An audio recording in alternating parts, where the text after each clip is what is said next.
Scooby-Doo Classic Creep Capers for the Game Boy Color. It's a game for the Game Boy Color.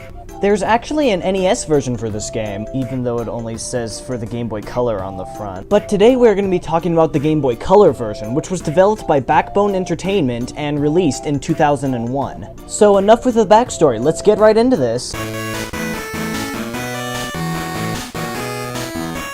It's Scooby-Doo.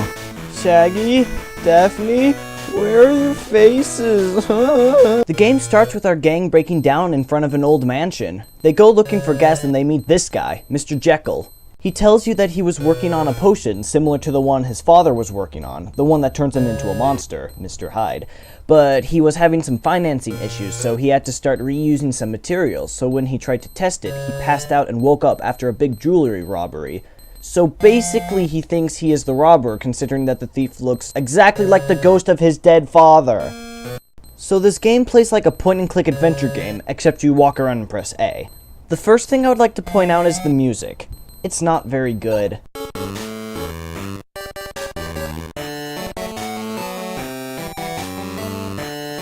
Just imagine listening to this for half an hour on a loop.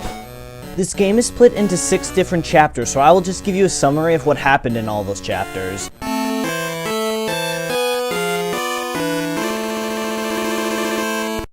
See a Tesla coil, examine the symbol, examine another symbol, examine another symbol, examine another symbol, examine yet another symbol, and then examine the last symbol. Go to the library, take the book, go to the lab, and finally use the book. And then boom! Shaggy robots.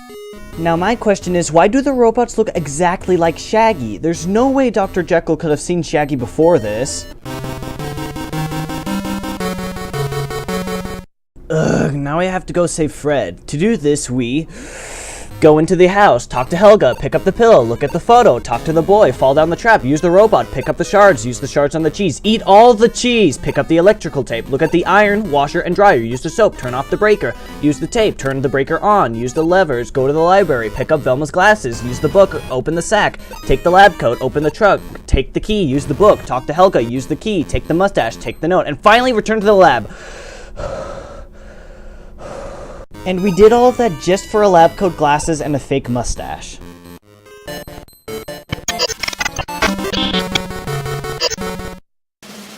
It's time to play Question Time! Our first and only question today is, how do Shaggy and Scooby save Fred and Daphne?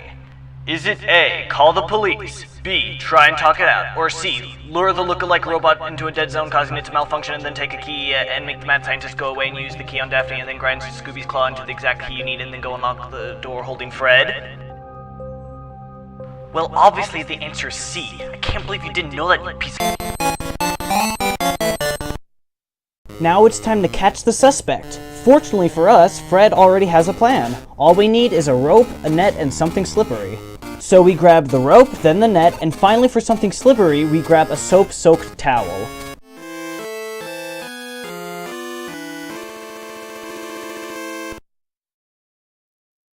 Time to execute our super elaborate plan. Velma, you punch him in the face, and Daphne, you kick him right in the groin. And, oh wait, we're gonna trap him?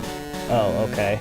So Velma turns the grandfather clock to the hour so it chimes, which causes the ghost to appear for some reason, and then chases Shaggy and Scooby up the stairs. Velma then drops a towel down the laundry chute to signal Fred, so he turns the lights off for no apparent reason.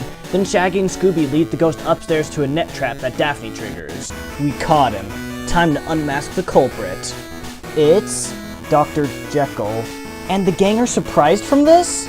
For some reason they thought that it was Helga, even though at the beginning of the game Dr. Jekyll told them that he thought he was the ghost. So why didn't they just keep an eye on him the whole time? Well, anyway, they caught the culprit. And that's it. That's the end of Scooby-Doo Classic Creep Capers for the Game Boy Color.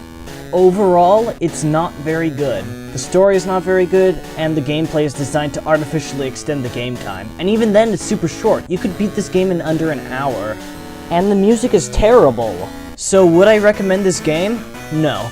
No, I would not. It's just not very fun. It's tedious, has terrible music, and the story is just not worth it.